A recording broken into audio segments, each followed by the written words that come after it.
The stagecoach lurched over the last rocky ridge above Willow Creek, and Sadie Dalton pressed her gloved hand against the window frame to keep from being thrown into the lap of the drummer snoring beside her. It was the summer of 1878, and the Wyoming Territory sun hammered down on the canvas roof of the coach like a blacksmith working iron. She had traveled 11 days from St. Louis, and every mile of it had settled into her bones as a particular kind of ache, the ache of leaving behind everything familiar to claim something she had never seen. Her Aunt Eliza had died in the spring, and the letter from the Territorial Land Office had reached Sadie 2 months later, delayed by weather and distance and the general slowness of the mail in that part of the country. Eliza Dalton, spinster, had left behind 40 acres of scrubland, a modest farmhouse, and what the letter dryly described as existing poultry operations, condition unknown. Sadie had read those words a dozen times on the journey west, turning them over like stones, wondering what exactly waited for her at the end of this long and dusty road. She was 26 years old, unmarried, and had buried both her parents to the influenza 3 winters past.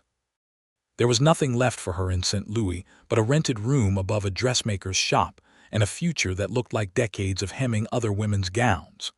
The chicken farm, whatever state it was in, represented something St. Louis never could, a place that was hers, free and clear, with dirt under it that no landlord could take away. The coach rattled to a stop in front of the Willow Creek Land Office, a squat building of gray clapboard with a faded sign hanging crooked over the door. Sadie climbed down, her legs unsteady after so many days of travel, and looked around at the town that would now be the center of her world. It was small. A general store, a saloon with a hand-painted sign reading the Silver Spur, a livery stable, and a scattering of houses that thinned out toward the foothills of the mountains rising blue and jagged in the distance. Dust hung in the air, kicked up by a wagon rolling past, and the smell of horses and wood smoke filled her nose. "You'll be wanting Mr. Prescott," the coach driver said, hauling her trunk down from the roof.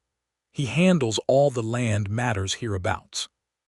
Sadie thanked him, tipped him the last of her small coins, and walked into the land office with her chin lifted, determined not to look as lost as she felt.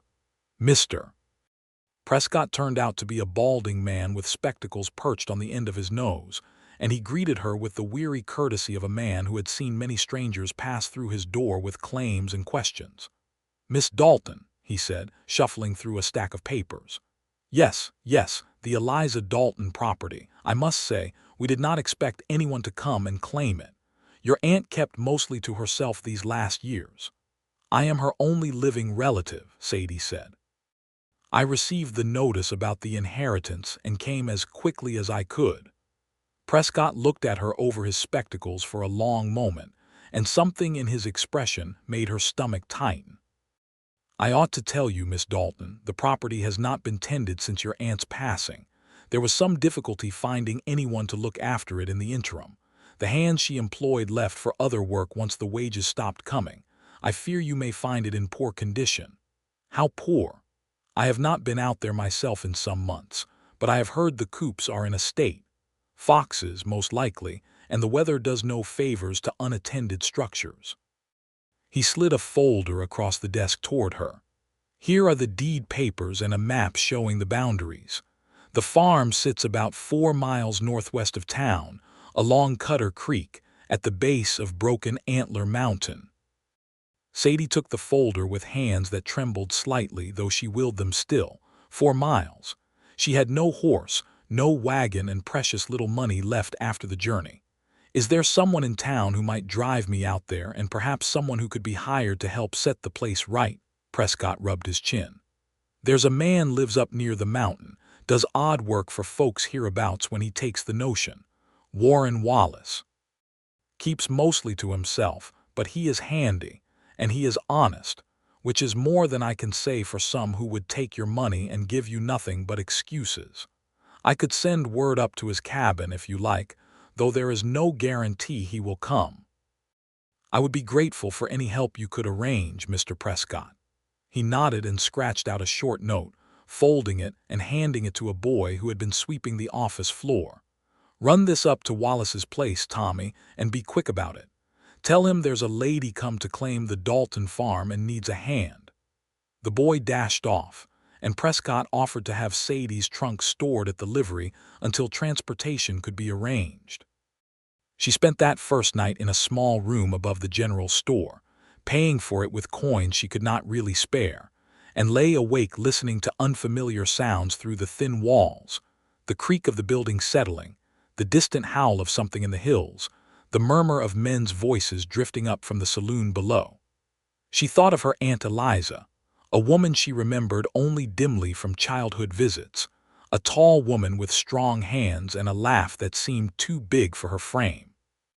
Eliza had come west decades ago, following a husband who had died of a fever before they ever raised a proper house, and she had stayed on alone, building something out of nothing in this hard and beautiful country.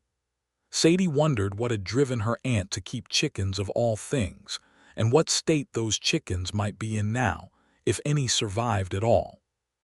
Morning came bright and clear, and Sadie was waiting outside the general store with her few belongings when a wagon rolled up driven by a heavy-set woman named Mrs. Higgins, who ran the store and had apparently been recruited by Prescott to see Sadie safely to the farm. "Warren Wallace sent word he'll meet you there, Mrs. Higgins said as she helped load the trunk. Said he'd already heard the coops were falling down and figured you'd need the help regardless of whether you could pay for it." "That is very generous of him," Mrs. Higgins snorted, not unkindly. "Generous is one word for Warren Wallace. Stubborn is another. That man has more muscle than sense sometimes, if you ask me, always taking on other folks' troubles like they were his own. But he does good work, and he don't lie, and out here that counts for more than manners." They rode out of town along a rutted road that followed the curve of Cutter Creek, the water running clear and cold over smooth stones, willows bending low along the banks. The mountains grew closer with every mile, their slopes thick with dark pine, snow still clinging to the highest peaks despite the summer heat below. Sadie found herself holding her breath at the sight of it, the sheer scale of the land after the cramped streets of St. Louis. "There it is," Mrs. Higgins said finally, pointing with her chin. "Dalton Place." Sadie's heart sank at the sight of it.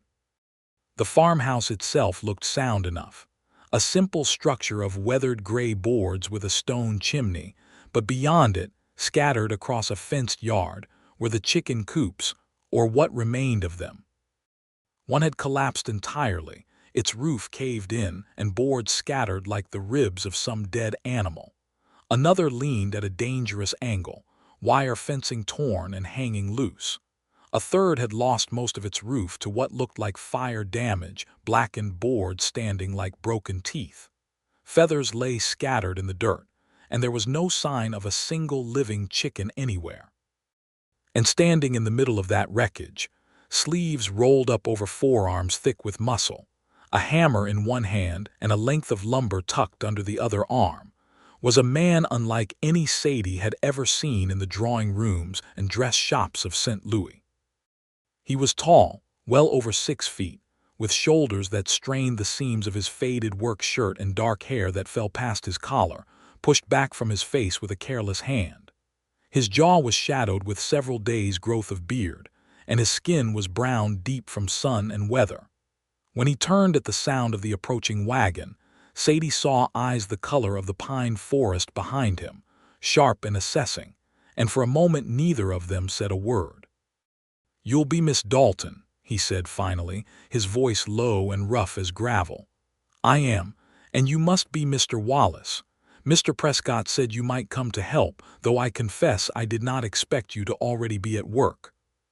He shrugged, setting down the length of lumber. "Saw the state of things when I rode past last month. Didn't seem right to let it sit and rot while folks argued over paperwork in town. Figured whoever came to claim it would need the coop standing, one way or another."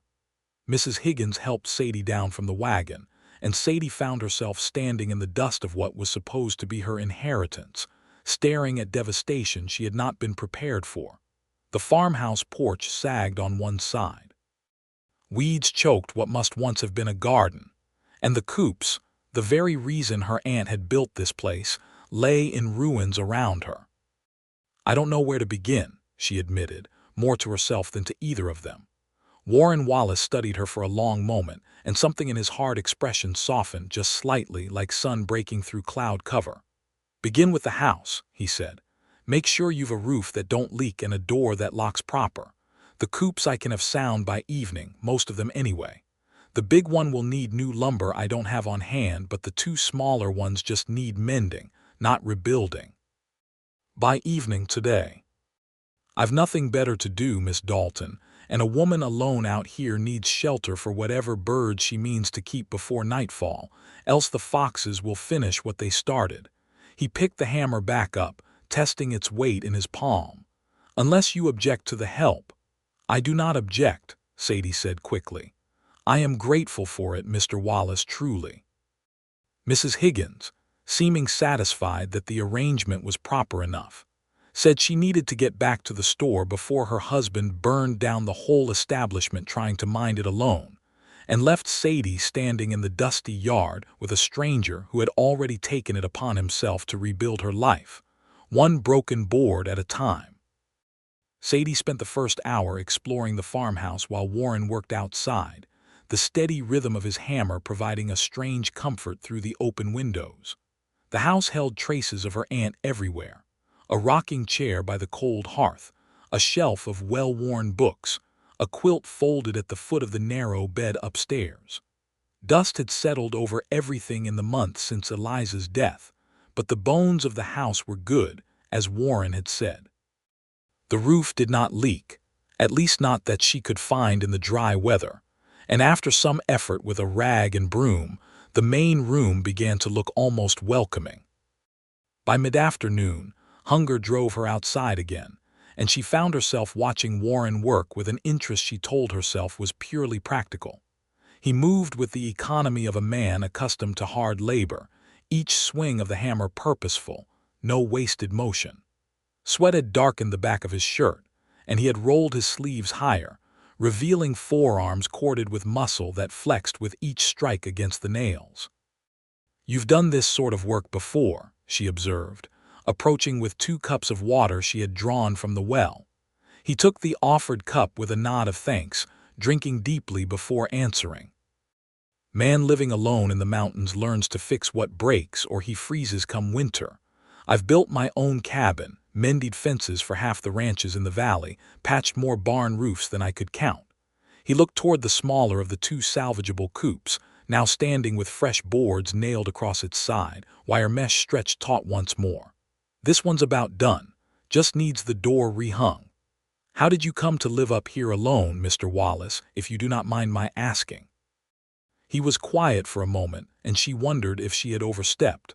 Out here, she was learning, a person's past was not always a welcome topic. "Came out from Ohio near 10 years back," he said finally. "Had a wife back then. She did not take to the frontier the way I did. Winters were too hard and she missed her family something fierce. She went back east and I stayed because by then the mountains had gotten into my blood in a way I could not shake loose." He glanced at Sadie, something guarded in his expression. "We were not married long. It was for the best in the end, though it did not feel that way at the time." "I am sorry," Sadie said, and meant it. "No need. It was a long time ago."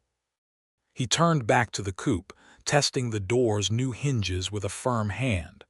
"What about you, Miss Dalton? What brings a woman from St. Louis all the way out here to claim a chicken farm from an aunt she barely knew?" Sadie considered the question, considered how much of herself she wanted to share with this stranger who had already done more for her in a few hours than most people had done in years. But there was something about his directness, the plain honesty in his voice, that made her want to answer truthfully. "My parents died 3 years ago, both in the same winter, to the influenza. I have no husband, no children, no prospects beyond a rented room and a dressmaker's needle. When the letter came about my aunt's farm, it felt like the first real chance I had been given to build something of my own." She looked around at the wreckage of the coops, at the weed-choked garden, at the sagging porch. Though I confess, I did not expect quite this much building to be required. Something like a smile tugged at the corner of Warren's mouth, the first she had seen from him. "Nothing worth having comes easy out here, Miss Dalton. But I've found the land gives back what you put into it if you're patient and willing to work." They fell into an easier rhythm after that conversation, Sadie fetching water and clearing debris, while Warren continued his repairs.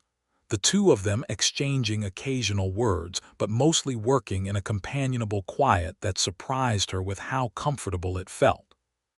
By late afternoon, the second small coop stood mended, its walls solid, its door swinging true on new hinges. Only the largest coop remained a ruin, its collapsed roof beyond salvage without proper lumber, but Warren promised to return with boards from his own supply within the week. As the sun began its slow descent toward the mountain peaks, painting the sky in shades of orange and rose, Warren gathered his tools and prepared to head back to his cabin. Sadie walked with him to where he had tethered his horse, a sturdy roan gelding grazing near the creek. "I cannot thank you enough for today, Mr. Wallace. I had no right to expect such generosity from a stranger. You're neighbors now, Miss Dalton, or near enough to it. Out here, that means something."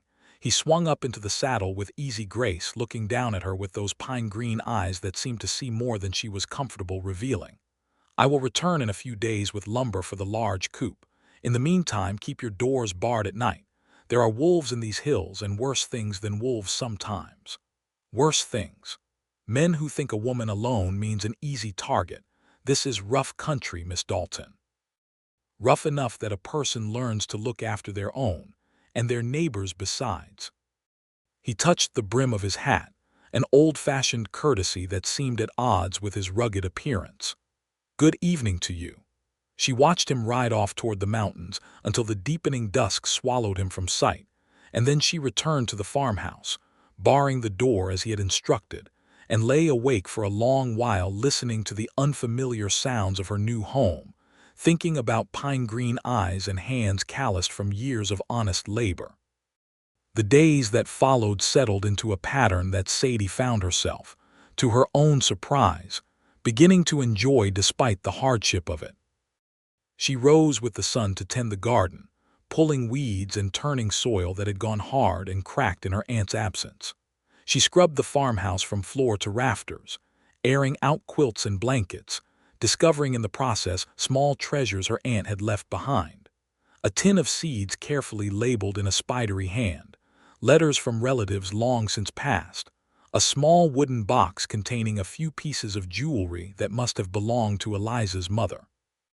On the third day, a wandering peddler passed through selling chickens from crates in the back of his wagon, and Sadie spent nearly the last of her money on a dozen hens and a proud, strutting rooster with iridescent green tail feathers that caught the light like oil on water. She had no coop ready for them beyond the two Warren had mended, but she made do, penning them carefully each night and watching over them during the day with the anxious attention of a new mother. Warren returned on the fifth day, as promised, with a wagon loaded high with rough-cut lumber, and Sadie found herself watching for him from the kitchen window before she heard the creak of wagon wheels on the rutted road. She told herself it was merely gratitude, merely the natural relief of seeing help arrive when so much work remained undone. But there was something in the way her pulse quickened at the sight of his broad shoulders and dark hair that she was not quite ready to examine too closely. "You've been busy," he said, surveying the tended garden and the two hens pecking contentedly near the mended coops. "I have had good reason to be. Though I fear I have made a poor bargain, buying chickens before I had proper housing for them all. We'll remedy that today." He set to work immediately, and Sadie, having learned something from watching him before, offered to help hold boards steady while he nailed them into place. It was slow work but satisfying, and she found herself asking questions about carpentry, about the proper way to set a post, about how to judge whether wood had gone rotten before it was too late to salvage. "You're a quick study," Warren observed as the afternoon wore on. the skeleton of the large coop's roof beginning to take shape under his skilled hands. Most folks from the city wouldn't know a joist from a rafter. I have never had much use for such knowledge before now, but I intend to run this farm myself, Mr. Wallace, and that means learning whatever skills the work requires, whether that is carpentry or animal husbandry or anything else. He glanced at her with something like approval in his expression. Your aunt was much the same way, from what I heard tell. Folks in town said she came out here green as new grass and taught herself everything from scratch. Built half these coops with her own 2 hands before her joints got too stiff with age to manage the heavy work. You knew her, only in passing. I helped her mend a fence line some years back when I first settled in these parts. She was a tough old bird, if you'll pardon the expression, given the circumstances. Sharp tongue, but a kind heart underneath it once you got past her prickles. He set down his hammer and looked at Sadie thoughtfully. You favor her a bit around the eyes. Same stubborn set to the jaw when you're determined about something. Sadie flushed at the observation, unsure how to respond to being compared to a woman she barely remembered, but whose legacy now shaped every hour of her days. By sunset, the large coop stood rebuilt, its roof solid against rain and snow, its walls sturdy enough to withstand whatever winter winds might come. Sadie stood back to admire the work, feeling a swell of pride that surprised her with its intensity. This was hers now, truly hers, built with her own labor alongside a stranger who had become, in the space of a few short days, something closer to a friend. I do not know how to properly repay you for all of this, Mr. Wallace.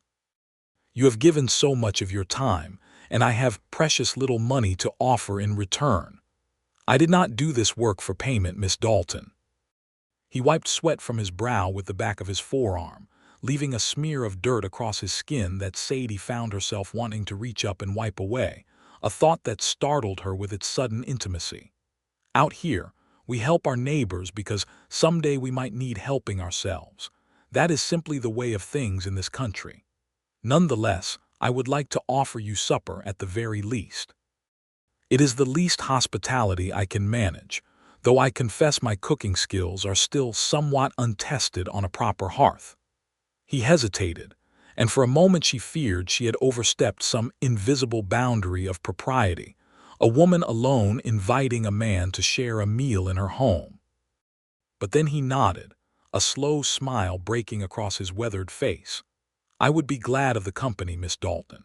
It has been some time since I sat down to a meal that wasn't cooked over my own fire. They ate simply that evening, biscuits and beans and a bit of salt pork Sadie had purchased in town, but the conversation flowed easily between them, filling the small farmhouse kitchen with warmth that had nothing to do with the fire and the hearth. Warren spoke of his years in the mountains, of hunting elk in the high country, of the particular loneliness and freedom of a life lived mostly in solitude. Sadie spoke of St. Louis, of her parents, of the strange twist of fate that had brought her to this remote corner of the territory to claim a legacy she had never expected. Your aunt would be glad to see this place cared for again, Warren said as the meal drew to a close, the last light fading beyond the kitchen window. She loved this land from what I could tell, chose it herself, built it up from nothing. There's something to be said for a person who can do that, make a home out of raw wilderness through sheer will and hard work. I hope I can honor what she started here, though I confess some days the task feels overwhelming. You are not facing it alone, Miss Dalton. Not while I am nearby, at any rate. He said it simply, without any particular weight behind the words, but Sadie felt them settle into her chest like a promise, warm and steadying. He left shortly after, riding back toward the mountains under a sky thick with stars, and Sadie stood on her porch watching until the darkness swallowed him completely, feeling a loneliness in his absence that had not been there before his arrival into her life. The following weeks brought both hardship and small triumphs in equal measure. Sadie learned the particular rhythms of chicken keeping, the way hens preferred certain nesting spots, the proper way to collect eggs without disturbing a broody bird, the constant vigilance required against predators that seemed to lurk at every hedge and shadow. She lost 2 hens to a fox in the second week, despite her best precautions, and cried alone in the farmhouse kitchen over the loss, feeling the full weight of her isolation and inexperience. But Warren continued to visit, sometimes bringing practical help, other times simply stopping by to check that all was well, and each visit chipped away a little more at the walls Sadie had built around her heart in the years since her parents' deaths. He taught her how to properly secure the coops against foxes, showed her how to read the weather in the shape of clouds gathering over the mountains, helped her repair a section of fence that had blown down in a summer storm. "You have a gift for this," she told him one afternoon as they worked together mending a gate latch that had rusted through. "The way you understand the land, the animals, the weather, it comes so naturally to you. 10 years teaches a man plenty if he's paying attention." He tested the latch, satisfied with its new strength. "Though I'll admit, Miss Dalton, watching you learn these past weeks has been its own kind of pleasure. You do not shy from hard work, and you do not give up when things go poorly, even when a fox takes your hens or a storm knocks down your fence. That kind of grit is rare, in my experience." She felt herself flush under his praise, and something in his gaze as he said it made her wonder if his words carried a weight beyond mere neighborly observation. There had been moments, small and fleeting, where she had caught him watching her with an intensity that made her pulse quicken, moments where his hand had lingered a beat too long when helping her over a fence rail or passing her a tool.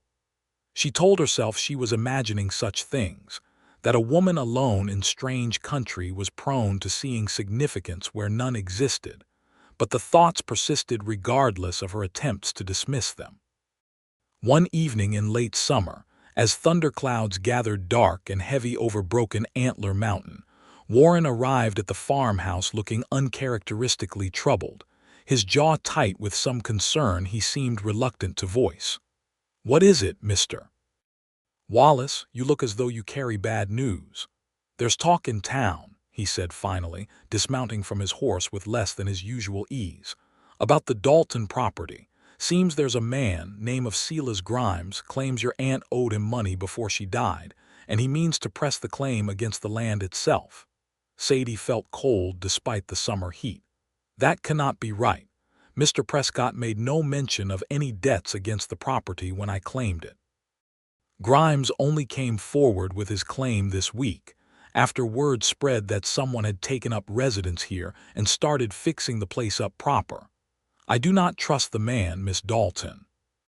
He has a reputation for this sort of thing, waiting until land shows signs of value before pressing old claims that conveniently cannot be verified. What can be done about it?" Warren's jaw tightened further. "Prescott will need to see proof of the debt, some paper trail showing your aunt actually owed the money.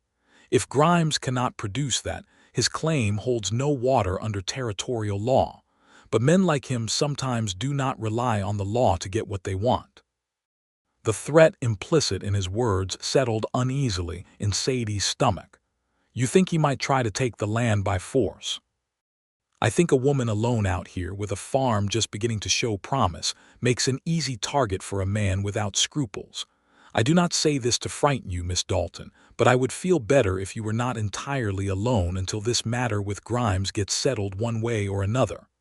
I cannot ask you to abandon your own home to watch over mine, Mr. Wallace. You have already given so much of your time. You are not asking. I am offering." His voice carried a firmness that left little room for argument.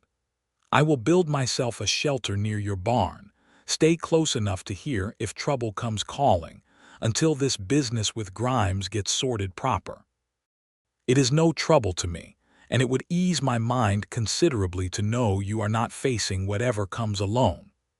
Sadie wanted to protest further, wanted to insist on her own independence and capability, but the genuine concern in Warren's eyes, the protective set of his broad shoulders, made her resistance crumble faster than she expected. There was something deeply comforting in the thought of his presence nearby through the coming nights, something that went beyond mere practical safety into territory her heart had been slowly, carefully exploring for weeks now. "I would be grateful for your presence, Mr. Wallace. Truly." He built himself a simple lean-to near the barn that very evening, working by lantern light as the thunderstorm finally broke overhead, rain hammering the roof of the farmhouse while Sadie watched from her window, feeling an odd mixture of guilt and gratitude at the sight of him working in the downpour to construct his temporary shelter. The days that followed took on a different quality with Warren's constant presence on the property. He rose before dawn to check the perimeter of the farm, examined the coops each evening for any sign of disturbance, and generally comported himself as though the safety of Sadie and her small farm had become the central purpose of his existence. Sadie found herself growing accustomed to his presence in a way that felt dangerously close to dependence, though she tried to tell herself it was merely practical comfort, the natural ease of having a strong and capable protector nearby in uncertain times. It was on the fourth night of this arrangement that Silas Grimes made his move. Sadie woke to the sound of raised voices outside, harsh and angry, cutting through the quiet of the night like a blade. She scrambled from her bed and peered through the window to see two men on horseback near the barn, lantern light from Warren's shelter, illuminating a confrontation already well underway. "This land belongs to me by right of debt," a voice was saying, thick with drink and belligerence. "The old woman owed me $200, and I mean to collect one way or another." "You have no paper to prove such a debt exists," Warren's voice cut back, steady and unyielding despite the late hour. "And even if you did, threatening a woman in the dead of night is no way to press a legal claim, Grimes. You know that as well as I do. This ain't your business, Wallace. You're just the hired help around here, way I understand it. I am a neighbor, and I do not take kindly to men who come skulking around a woman's property in the middle of the night making threats. I suggest you and your friend there ride back to town and take up your claim proper with Prescott in the morning, through legal channels, same as any honest man would do." Sadie pulled a shawl around her shoulders and hurried downstairs, unwilling to hide inside while Warren faced potential danger on her behalf alone. She emerged onto the porch just as Grimes, a thick-set man with a scraggly beard and mean, close-set eyes, spat into the dirt near Warren's boots. "You should mind your own affairs, Wallace, before someone teaches you the value of minding your own business. Is that a threat, Grimes? Take it however you like." Sadie's heart pounded as she watched the two men face off, Warren's frame seeming to grow even larger with the tension of the moment, his hand resting near the pistol he had begun carrying since the trouble started. But it was not violence that ended the confrontation. It was Sadie's own voice, ringing out clear and steady across the yard despite her fear. "Mr. Grimes, if you have a legitimate claim against my aunt's estate, you are welcome to present your evidence to Mr. Prescott at the land office, same as any other creditor would be required to do. But I will not be threatened or intimidated on my own property in the middle of the night, and I will report this incident to the territorial marshal if you do not leave immediately." Grimes turned to regard her with those mean, calculating eyes seeming to size her up in the lantern light. Whatever he saw in her expression, resolute despite her fear, seemed to give him pause. "This ain't finished," he muttered, but he swung back up onto his horse regardless, gesturing for his companion to do the same. "You'll be hearing from me again, Wallace. And you, Miss Dalton, you'd best watch how you speak to your betters." They rode off into the darkness, and Sadie found her legs suddenly unsteady beneath her, the accumulated fear of the confrontation catching up with her all at once now that the immediate danger had passed. Warren was at her side in an instant, his strong arms catching her before her knees could fully give way, steadying her against the solid warmth of his chest. "You are safe now," he murmured against her hair, his voice rough with an emotion she had not heard from him before. "He is gone, and I do not think he will return tonight. That man frightens me, Warren." It was the first time she had used his given name, and she felt him still slightly at the sound of it. "What if he returns with more men or worse intentions? I will not let harm come to you, Sadie." Her name, in turn, sounded different in his mouth than she had ever heard it before, weighted with something that made her pulse quicken despite her fear. "I promise you that, on whatever honor I have left in this world." They stood together in the moonlit yard for a long moment, his arms still wrapped protectively around her, and Sadie became suddenly, acutely aware of how close they stood, of the warmth radiating from his body, of the steady, reassuring beat of his heart beneath her cheek, where it rested against his chest. When she finally looked up at him, his pine-green eyes were fixed on her with an intensity that stole the breath from her lungs entirely. "Sadie," he said again, softer this time, his hand rising to brush a stray curl from her face with a gentleness that seemed at odds with his rough, calloused fingers. "I have tried to keep my distance these past weeks, told myself it was not proper to court a woman I was meant to be helping in a purely practical sense. But I find I cannot pretend any longer that my feelings toward you are merely those of a neighbor." Her heart hammered against her ribs. "Warren, you do not need to answer now if you are not ready. I only wanted you to know the truth of my heart, especially after tonight, after seeing you stand so brave against a man like Grimes." His thumb traced along her cheekbone, a whisper of a touch that sent warmth spreading through her entire body. "I have not felt this way about a woman since my wife left, and I confess it frightens me somewhat, how quickly you have found your way into my heart."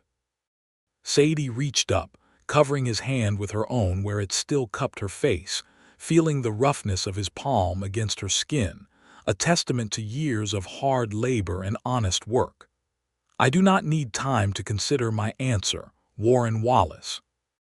I have felt this same pull toward you since that very first day, watching you mend coops you had no obligation to mend, giving of your time and strength to a stranger simply because it was the right thing to do.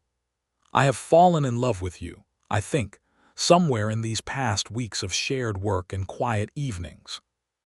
His breath caught audibly, and then he was kissing her, gently at first, as though testing whether she truly meant her words, and then with a growing certainty as she responded in kind, her arms winding around his neck to draw him closer. The kiss deepened, warm and searching, and Sadie felt something settle into place within her chest that had been unmoored since her parents' deaths, a sense of belonging she had not realized she was missing until this very moment, standing in the moonlight with this strong, gentle mountain man who had rebuilt her coops, and somewhere along the way, rebuilt pieces of her heart as well. When they finally parted, both slightly breathless, Warren rested his forehead against hers, his hands still cradling her face with a tenderness that belied his considerable strength. "I should have said something sooner," he murmured. "But I did not want you to feel obligated toward me because of the help I offered, or pressured into feelings you did not truly hold. You could never pressure me into anything, Warren. I have watched you these past weeks and admired not just your strength but your gentleness, your patience, the way you treat every creature on this land, from the smallest hen to the most stubborn woman, with the same careful consideration." She smiled up at him, feeling lighter than she had in years. "I am glad you finally spoke your heart tonight, even under such frightening circumstances. Grimes will return, I fear. Men like him do not give up easily when they sense weakness or opportunity." His expression sobered, the protective instinct reasserting itself even amid the tenderness of the moment. "I mean to see this matter with him settled properly, through legal channels if possible, but I will not have him threatening you again, Sadie, not while I have breath in my body to prevent it. We will face it together then, whatever comes." He nodded, pressing a soft kiss to her forehead before releasing her, though his hand found hers and held it firmly as they walked back toward the farmhouse porch. "Together," he agreed. "I like the sound of that, Sadie Dalton." The next morning, Warren rode into town before dawn had fully broken, determined to speak with Prescott about the Grimes situation before matters could escalate further. Sadie remained behind to tend the farm, though her thoughts kept drifting to the previous night's confrontation and the confession that had followed it, a smile tugging at her lips despite the lingering worry over Grimes's threats. Warren returned by midday with news that both relieved and concerned her. Prescott, it seemed, had already heard rumors of Grimes's claim and had done some digging of his own, discovering that Silas Grimes had attempted similar schemes against at least 2 other landowners in the territory over the past several years, always waiting until improvements had been made to a property before pressing dubious debt claims that conveniently lacked proper documentation. Prescott says the claim holds no legal weight without proof of the debt, Warren explained as they sat together on the farmhouse porch, sharing a simple midday meal. But he also warns that Grimes has a history of taking matters into his own hands when the law does not favor him. He suggests we send word to the territorial marshal in Cheyenne, just to have an official record of the threats made against you. Do you think that will be enough to deter him? I do not know, but it is a start, and it means we are not facing this alone. Prescott has agreed to formally deny the claim on record, which should discourage Grimes from pursuing it through any legitimate channel. Whether he chooses to pursue it through illegitimate means remains to be seen. Sadie found herself grateful, once again, for Warren's steady presence and practical mind amid the uncertainty of her new life. Over the following days, they settled into an even more comfortable rhythm together, Warren's protective vigil over the farm now infused with the warmth of their deepening affection. He continued to sleep in his lean-to near the barn, insisting on propriety despite the intimacy that had grown between them, though their days were filled with stolen moments of tenderness. A lingering touch while mending fence, a soft kiss shared in the shade of the largest coop, quiet conversations that stretched long into the evening as they watched the sun set behind Broken Antler Mountain. Word of their courtship inevitably spread through the small community of Willow Creek, as such things always do in towns where everyone knows everyone else's business. Mrs. Higgins, when Sadie next visited the general store for supplies, greeted her with a knowing smile, and none of the scandalized disapproval Sadie had half feared. "About time that man found himself a good woman," Mrs. Higgins said, wrapping a bundle of flour and packing it into Sadie's basket. "Warren Wallace has been alone up in those mountains far too long, if you ask me. Never seemed quite right. A man like that living so solitary when he's got so much good in him to share." "Has been very good to me," Sadie admitted, feeling herself flush at the topic. "More than I could have hoped for, given the circumstances of my arrival. Your aunt would be pleased, I think, seeing you settled with a man of Warren's character. Eliza always did say this territory needed more folks willing to work hard and treat their neighbors right, instead of scheming and grasping like some I could name." Mrs. Higgins's expression darkened slightly. "Speaking of which, you'd best keep watch for Silas Grimes. That man does not take kindly to being thwarted, and word is he's been drinking heavy at the Silver Spur, muttering about how he means to have what's owed him one way or another." The warning proved prophetic sooner than either Sadie or Warren anticipated. It happened on a hot afternoon nearly 2 weeks after the initial confrontation, when Warren had ridden out to check on a section of fence line at the far edge of the property, leaving Sadie alone at the farmhouse for the first time since the trouble with Grimes had begun. She was gathering eggs from the largest coop, humming softly to herself, when the sound of approaching horses made her look up sharply. Silas Grimes rode into the yard alongside 2 other men she did not recognize, all 3 wearing expressions that made her blood run cold with a fear more visceral than she had felt even during the nighttime confrontation weeks earlier. "Well now, Miss Dalton," Grimes drawled, dismounting with the exaggerated care of a man who had clearly been drinking despite the early hour. "Seems your protector has wandered off somewhere, leaving you all alone out here. Mr. Grimes, you have no legal claim to this property, as Mr. Prescott has already informed you. I suggest you leave immediately, or I will be forced to report this trespass to the authorities." "Authorities?" He laughed, an ugly sound that held no humor in it. "Ain't no authorities out here worth mentioning, girl. Just what a man is willing to take and what he ain't. And I mean to take what's owed me, one way or another, seeing as how that fancy lawyer feller won't listen to reason." The 2 men with him began moving toward the coops with obvious intent, and panic surged through Sadie's chest as she realized the danger of her situation, alone against three men with clearly hostile purposes. She backed toward the farmhouse, her mind racing through possibilities. The rifle she knew was kept above the mantel, the distance to the barn where she might find some other weapon, the impossibility of outrunning men on horseback even if she managed to flee. "You will not touch anything on this property," she said, her voice shaking despite her attempt at firmness. "This land belongs to me by legal right, and I will defend it." Big words for a little woman all alone. Grimes advanced closer, and Sadie's heart hammered with genuine terror now, the reality of her vulnerability crashing over her with sickening clarity. "Maybe we ought to discuss terms, just you and me, seeing as how your mountain man ain't here to protect you." She turned to run for the house, desperate to reach the rifle before Grimes could close the distance, but his hand caught her arm roughly, spinning her back around with enough force to make her stumble. Fear gave way to fury, and Sadie fought back with everything she had, clawing and struggling against his grip even as his other men laughed at the spectacle. It was the sound of thundering hooves that finally broke the tableau, Warren Wallace riding into the yard at a full gallop, his rifle already raised and aimed with deadly precision, even before his horse had fully stopped. The sheer speed of his arrival, the barely contained fury etched across his features, sent Grimes's companion scrambling backward in obvious alarm. "Release her, Grimes, or I will put a bullet through you before you draw another breath." Grimes released Sadie's arm as though burned, backing away with his hands raised in a gesture of false surrender, though his expression remained ugly with barely suppressed rage.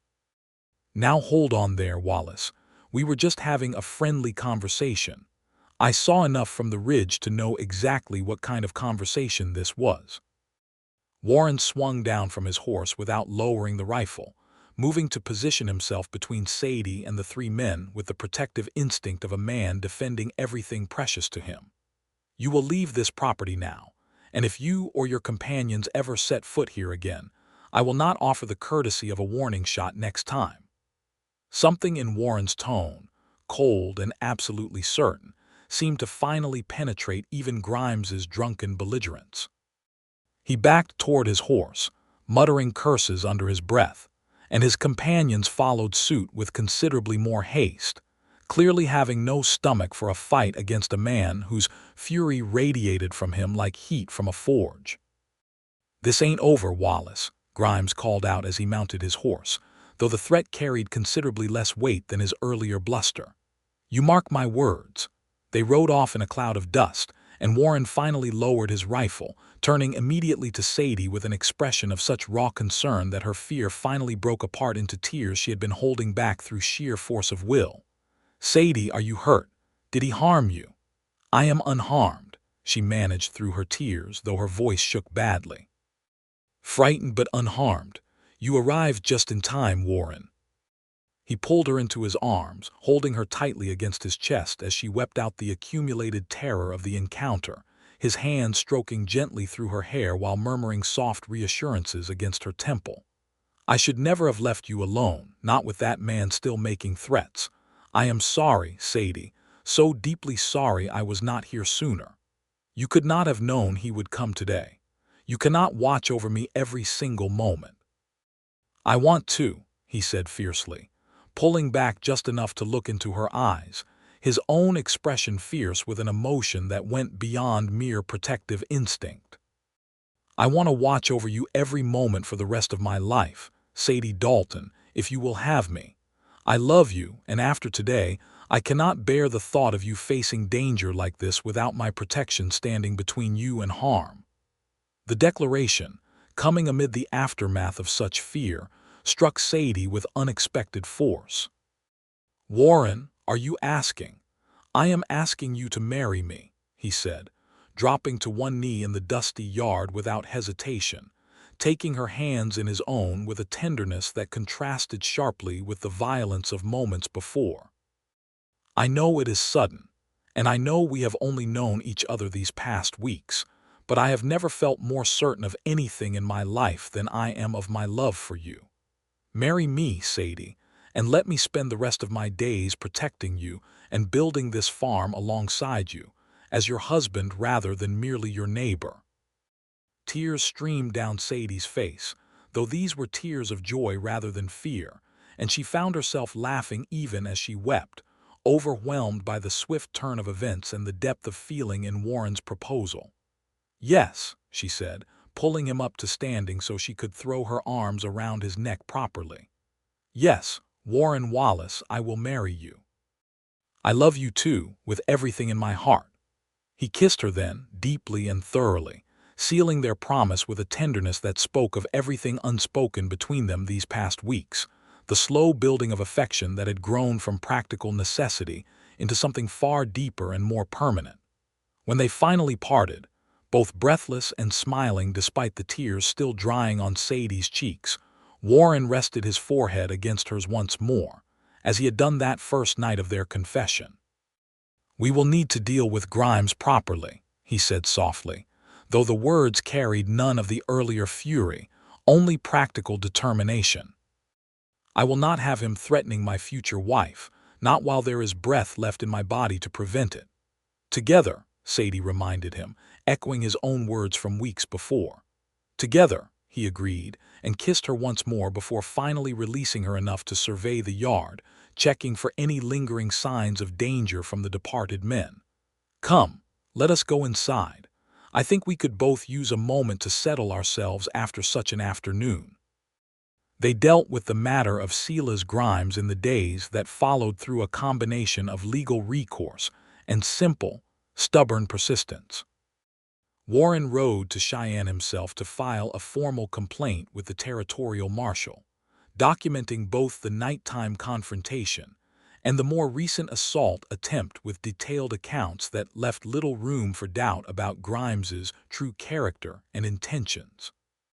The marshal, it turned out, had been building a case against Grimes for similar schemes perpetrated against other landowners throughout the territory, and Warren's testimony proved the final piece needed to see the man arrested and charged with extortion and attempted assault. Silas Grimes was tried in the territorial court that autumn and sentenced to 5 years in the territorial prison, his schemes finally brought to an end through the combined efforts of honest men and women who refused to be intimidated by his threats. Sadie felt a profound sense of relief when the verdict was announced, a weight lifting from her shoulders that she had not fully realized she was carrying until it was finally, truly gone. With the threat of Grimes resolved, Sadie and Warren turned their full attention to preparing for both their wedding and the continued development of the farm that had brought them together in the first place. The autumn months passed in a flurry of activity, harvesting the small garden Sadie had managed to coax from the previously neglected soil, expanding the chicken flock as more hens proved successful in laying and hatching healthy chicks, and slowly, carefully building the additional structures the growing operation would require. Warren moved his few possessions from his mountain cabin to the farmhouse in stages, first bringing tools and equipment that would prove useful for the farm's continued development. Then gradually, the more personal items that marked the transition from separate lives into a shared future. He built a proper addition onto the farmhouse itself, a larger bedroom that would eventually accommodate the family they both hoped to build together, working through the cooling autumn days with the same steady determination he had shown from that very first day of mending broken coops. Their wedding took place in late October, under a sky brilliant with the last golden light of autumn, held in the yard of the farm that had brought them together. Mrs. Higgins had helped Sadie fashion a simple but elegant dress from fabric purchased in town, and the small ceremony, officiated by a traveling minister who happened through Willow Creek at just the right time, drew nearly the entire population of the small settlement to witness the union. Sadie stood beneath an arch of autumn leaves and late-blooming wildflowers that Warren had gathered himself from the mountain slopes, wearing her simple dress with a joy that made her feel more beautiful than any elaborate St. Louis gown could have managed. Warren stood waiting for her, dressed in a proper suit borrowed from Prescott for the occasion, his dark hair neatly combed though it still fell longer than current fashion dictated, his broad shoulders straining even the borrowed jacket's seams. "Do you, Warren Wallace, take this woman to be your lawful wedded wife?" "I do," Warren said, his voice thick with emotion as he gazed at Sadie with an expression of pure devotion that brought fresh tears to her eyes. "And do you, Sadie Dalton, take this man to be your lawful wedded husband?" "I do," Sadie answered, her voice steady despite the overwhelming emotion of the moment, certain in this decision as she had been certain of nothing else in her life. They exchanged simple rings, purchased with money Warren had saved from years of odd work throughout the valley, and when the minister pronounced them husband and wife, Warren kissed his bride with a tenderness that drew appreciative murmurs from the assembled crowd, sealing their union before God and community alike. The reception that followed was simple but joyful. Tables set up in the yard laden with food contributed by neighbors from throughout the valley, music provided by a fiddle player who had traveled through with the minister and agreed to stay for the celebration.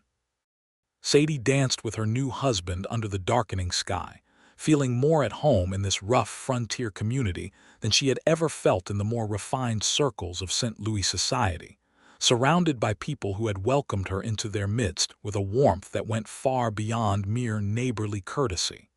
"Happy," Warren murmured against her ear as they swayed together to the fiddle's melody. "More than I ever thought possible," Sadie answered honestly. "When I arrived here, facing those broken coops and that neglected farm, I could not have imagined this outcome. I thought I was coming to claim an inheritance. Instead, I found a home, a community, and most importantly, you." "I feel the same, Sadie. I had resigned myself to a solitary life in these mountains, telling myself I did not need companionship, that my cabin and my work were enough. But watching you arrive that first day, so determined despite the obvious challenges before you, something in my heart woke up that I thought had gone permanently to sleep after my first marriage ended." They danced until the stars emerged fully overhead, and when the celebration finally wound down, Warren carried his new bride across the threshold of their farmhouse, now truly their shared home rather than merely her inheritance, beginning their married life together with the same tender care he had shown throughout their courtship. The years that followed brought both challenges and joys in equal measure, as is the nature of any life built on the frontier of a still-developing territory. Sadie and Warren worked side by side to expand the chicken farm into a genuinely profitable enterprise, adding new coops as their flock grew, eventually supplying eggs and poultry to much of Willow Creek and the surrounding ranches. Warren's skill with construction and repair found additional outlets as the settlement grew, and he became known throughout the valley as a man whose word was as solid as his craftsmanship, called upon for barn raisings and fence mendings from ranches many miles distant. Their first child arrived just over a year after their wedding, a son they named Thomas after Warren's father, born on a cold winter morning with snow falling thick outside the farmhouse windows.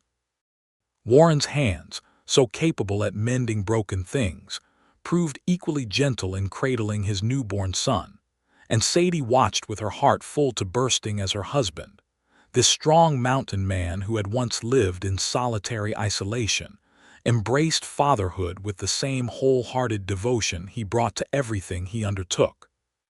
A daughter followed 2 years later, named Eliza after the aunt whose legacy had brought Sadie to this remote corner of Wyoming Territory in the first place, and Sadie found herself telling her children stories about the great aunt they would never meet, the woman whose stubborn determination to build something from raw wilderness had, in its own roundabout way, led to the family they now formed together. The chicken farm itself grew and prospered under their combined efforts. The broken coops that had greeted Sadie on that first devastating day transformed into a network of sturdy structures housing hundreds of hens, the operation eventually large enough that Warren built proper housing for the 2 hired hands they employed to help manage the growing enterprise. The farmhouse itself expanded as their family grew, additional rooms added with the same careful craftsmanship Warren brought to every project, until it stood as a testament to years of accumulated love and labor, quite unrecognizable from the neglected structure Sadie had first encountered upon her arrival. Willow Creek itself grew alongside them, the small settlement gradually developing into a proper town as more settlers arrived throughout the territory, drawn by the promise of land and opportunity that had brought Sadie herself years before. Mrs. Higgins's general store expanded into a proper mercantile, and eventually a small schoolhouse was built to educate the growing number of children in the area, including Sadie and Warren's own son and daughter, who grew up strong and healthy on the farm their parents had built together from the ashes of neglect and abandonment. Sadie often found herself standing on the porch of the farmhouse in quiet evening hours, watching her children play in the yard while Warren tended to the final chores of the day, the chickens settling into their coops for the night with the contented clucking of birds well cared for and secure in their shelter. She would think back, in these peaceful moments, to that first devastating sight of collapsed coops and scattered feathers that had greeted her upon her arrival, unable to fully reconcile that moment of despair with the warm, thriving home that now surrounded her. "You are thinking again," Warren observed one such evening, coming to stand beside her on the porch, his arms settling naturally around her waist as their children's laughter carried across the yard. "I can always tell by that particular look in your eyes." "I was thinking about that first day," Sadie admitted, leaning into his solid warmth. "About how frightened I was, standing amid all that ruin, wondering if I had made a terrible mistake coming all this way for an inheritance that seemed like nothing but broken promises and collapsed buildings. And now I think it was the wisest decision I ever made, even if I did not fully understand it at the time.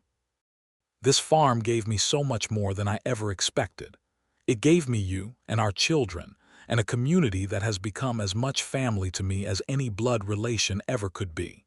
She turned to look up at him, this strong, gentle man who had mended every broken coop and every broken piece of her heart with equal patience and care. "I love you, Warren Wallace, more today than even on our wedding day, if such a thing is possible."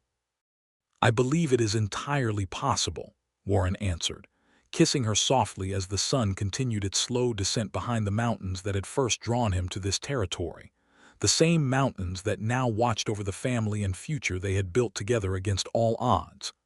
"Because I find myself loving you more with each passing day as well, Sadie Dalton Wallace. You brought life back to this land, and to my heart besides, in a way I never thought possible after all those years of solitary existence." Their son Thomas, now 4 years old, came running up to the porch with a handful of wildflowers he had gathered from the meadow beyond the garden, presenting them to his mother with the solemn pride of a child eager to please. Eliza, barely 2, toddled behind him on unsteady legs, reaching up to be gathered into her father's strong arms, which lifted her easily despite her wriggling protests to be set down again so she might chase after her brother. "Papa, tell us about the mountain again," Thomas requested, settling onto the porch step beside his parents as the evening deepened around them. "About how you used to live all alone up there before Mama came." Warren settled Eliza more comfortably against his hip and began the familiar tale, one the children never tired of hearing, about a solitary mountain man who thought he needed nothing but his cabin and his solitude, until a determined young woman arrived to claim a broken-down chicken farm, and without either of them quite realizing it happening, claimed his heart as well in the process. Sadie listened to her husband's familiar retelling with the same warmth she always felt, watching her children's rapt attention, feeling the profound gratitude that had settled into her bones over these years of marriage and family life. The broken coops that had once represented devastation and uncertainty had become, through years of shared labor and deepening love, the foundation of everything precious in her life. A husband who cherished her, children who filled their home with laughter, and a community that had welcomed her as one of their own. As the story concluded, and the children were finally coaxed toward bed, Sadie remained on the porch a while longer with Warren, watching the last light fade behind Broken Antler Mountain, the same mountain that had watched over their courtship, their marriage, and now the family they had built together. The coop stood solid and secure in the gathering darkness, home to hundreds of hens whose gentle clucking provided a comforting backdrop to the peaceful evening. "Do you ever regret it?" Sadie asked softly, breaking the comfortable silence between them. "Giving up your solitary life in the mountains for all of this? The noise, the responsibility, the constant demands of a farm and a family." Warren considered the question seriously, as he considered most things, before answering with the honest directness that had first drawn her to him all those years ago. "I regret nothing, Sadie. Not one single moment. I thought back then that solitude was what I needed, what I wanted from life. But watching you arrive that first day, so determined despite everything working against you, I began to understand that I had been merely surviving up in those mountains, not truly living. You gave me a reason to build something permanent, something lasting, instead of simply existing alone with my own thoughts for company. And I found in you everything I did not know I was searching for," Sadie replied, resting her head against his shoulder as the first stars began to emerge overhead. "A partner, a protector, a father for my children, and above all else, a love that has only grown stronger with each passing year." They sat together in comfortable silence as full darkness settled over the farm, the mountain standing sentinel in the distance, the coop secure and solid against whatever the night might bring, and their farmhouse warm with the sounds of their children settling into peaceful sleep. It was, Sadie reflected, exactly the life she had never known to hope for when she first stepped down from that dusty stagecoach in Willow Creek, uncertain of what awaited her at the end of her long journey west.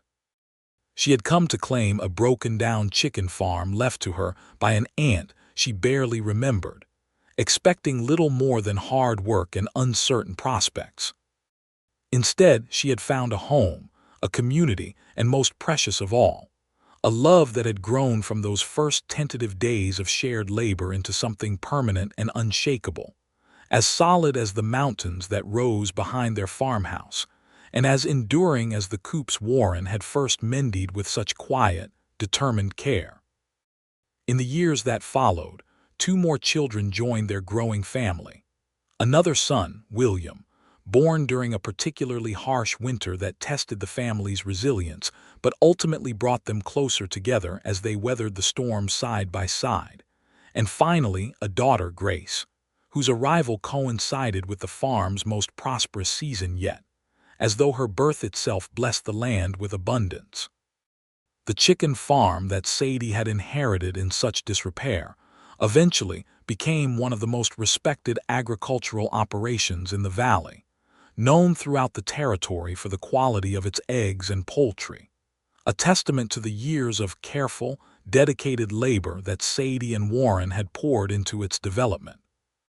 Young Thomas, showing early aptitude for his father's carpentry skills, began learning construction techniques from Warren almost as soon as he was old enough to hold a hammer properly, while Eliza developed her own particular talent for understanding the chickens themselves, seeming to possess an almost uncanny ability to predict which hens would prove the best layers and which required special care.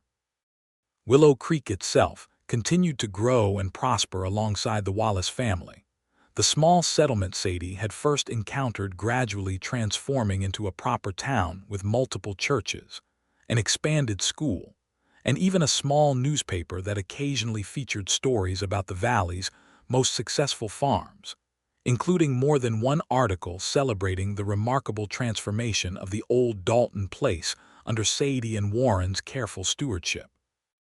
Silas Grimes, upon his eventual release from the territorial prison years later, made no further attempts to trouble the family, having apparently learned whatever lesson the years of confinement were meant to teach him.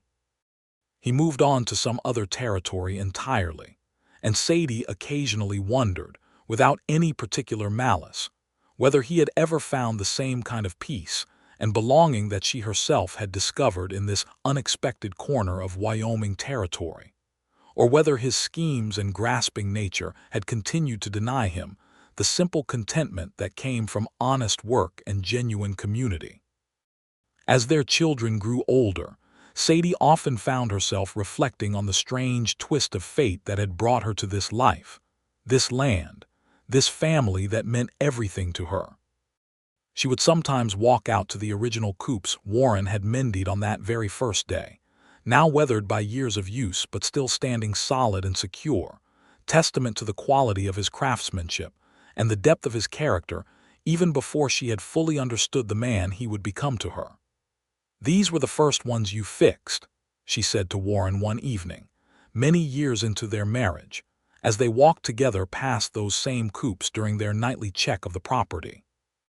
"I remember thinking, that first day, that I had never seen anyone work so hard for a stranger who could offer nothing in return.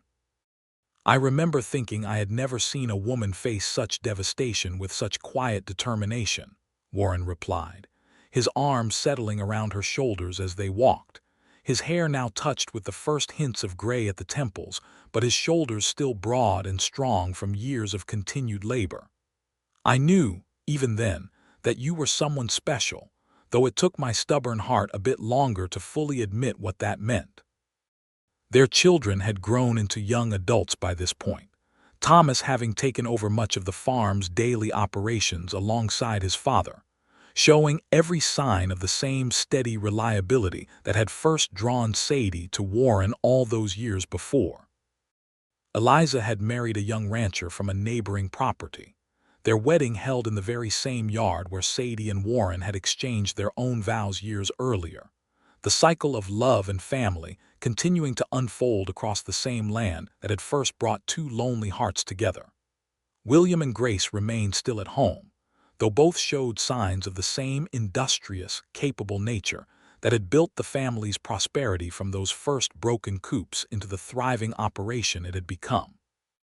Sadie sometimes marveled at how quickly the years had passed, how the small farm she had arrived to claim with such uncertainty had grown to encompass not just buildings and livestock, but an entire family legacy, built through years of shared labor, deepening love, and unwavering commitment to each other, and to the community that had welcomed them both.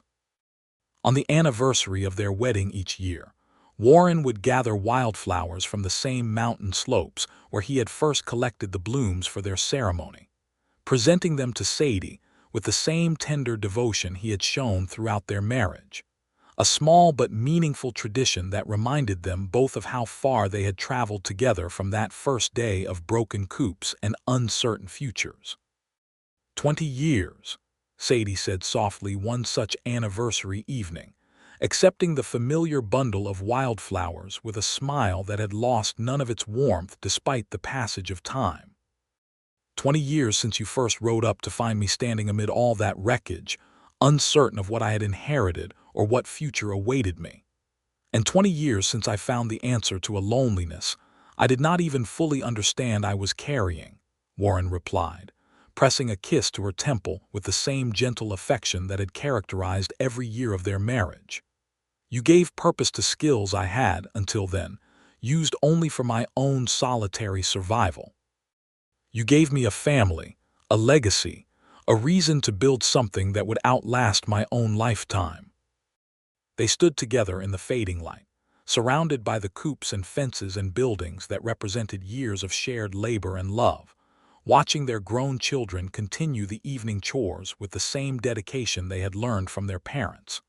The mountains still rose in the distance, unchanging witnesses to the years that had passed, while the farm itself had transformed from ruin into thriving legacy, a testament to what love and determination could build even from the most unpromising beginnings. Sadie thought, in that peaceful moment, of her Aunt Eliza, gone now for 2 decades but whose legacy had brought her to this land, this life, this love that had grown from such humble and difficult origins. She hoped, wherever her aunt's spirit now resided, that Eliza would be pleased to see what had grown from the farm she had built with her own hands, and left behind for a niece she had barely known, but had somehow trusted with the future of everything she had worked to create. The chicken farm continued to prosper in the years that followed, eventually passing partially into Thomas's capable management, as Warren and Sadie began to enjoy a well-earned respite from the most demanding physical labors of their younger years, though neither of them ever truly retired from the daily rhythms of the farm that had brought them together in the first place. They remained active in the Willow Creek community, respected elders whose story of overcoming hardship and building lasting love had become something of a local legend, told and retold to newcomers who arrived in the growing town with their own uncertain futures and hopeful dreams. And each evening, as the sun set behind Broken Antler Mountain, painting the sky in the same brilliant colors that had marked the end of that first fateful day, when Warren Wallace had mended every broken coop by sunset, Sadie and Warren would find a quiet moment together on their porch, hands clasped, hearts full, grateful beyond measure for the twist of fate that had brought a heartbroken young woman from St. Louis to claim her late aunt's chicken farm, only to discover that the greatest inheritance awaiting her was not land or buildings, but a love that had proven as enduring and unshakable as the mountains themselves, and a family legacy that would continue to flourish for generations to come, rooted forever in that small patch of Wyoming Territory where broken things had been so gently, so thoroughly, mended into something whole and beautiful and lasting. Their story became, in time, part of the fabric of Willow Creek itself, told at church socials and shared over supper tables throughout the valley, a reminder to all who heard it that even the most devastating circumstances could give way to unexpected joy, that love could grow in the most unlikely of soils, and that sometimes the greatest gifts arrived disguised as broken coops and uncertain inheritances, waiting only for the right hearts to recognize their true worth and tend them with patience, dedication, and above all, love. Sadie Dalton Wallace lived out the remainder of her days on that same farm, surrounded by children and eventually grandchildren, her hands never quite losing their capability for hard work even as age slowed her steps, her heart never wavering in its devotion to the mountain man who had ridden into her life at its lowest point, and through nothing more than quiet, steady kindness, had helped her build something far greater than either of them could have imagined on that first dusty afternoon when broken coops and a stranger's generosity had set them both on a path toward a lifetime of shared love, labor, and lasting happiness in the shadow of the mountains they both called home.